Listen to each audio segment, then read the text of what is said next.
ارے آپ کو کیا ہوا؟ یہ نکاہت، بڑھاپا، معذوروں والی کرسی اور ایک کٹی ہوئی ٹانگ، یہ سب کیا ماجرا ہے؟ ضمیر حسین نے ایک بوڑھے لاچار شخص کو دیکھا اور حیرت میں ڈوب گیا۔ خدائی قہر ہے، انتقام خدا ہے، ظلم کا شاخسانہ ہے، بدی کا بدلہ ہے، مظلوم کی بد دعا کا اثر ہے۔ بوڑھے نے بھرائی ہوئی آواز میں جواب دیتے ہوئے کہا۔ میں پاس بیٹھا، دونوں کی باتیں غور سے سننے لگا۔ یہ سب مگر کیسے؟ کچھ تو پتہ چلے۔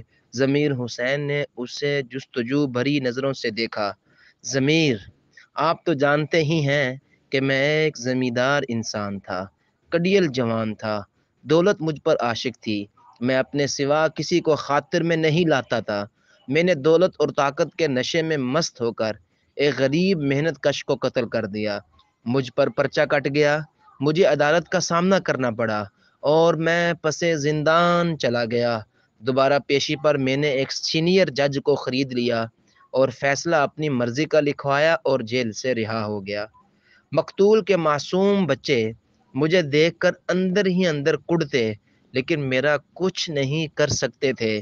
لیکن کہتے ہیں نا کہ خدا کی لاٹھی بے آواز ہوتی ہے۔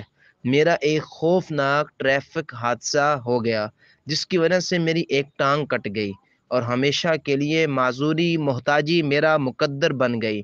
میں نے دیکھا کہ وہ بار بار اپنے ہاتھ آسمان کی طرف اٹھاتا اور کہتا، آہ آہ، میں بندوں کی عدالت سے تو بچ گیا لیکن اللہ کی عدالت میں پھنس گیا۔ میں اس بوڑھے کا شرم و ندامت سے لبریز چہرہ دیکھ رہا تھا اور دل ہی دل میں کہہ رہا تھا کہ ظالم آخرکار دنیا میں ظلم کا مزہ چکھتا ہی ہے اور اسے اپنے کیے کا آخرت میں بھی حساب ضرور چکانا ہوگا۔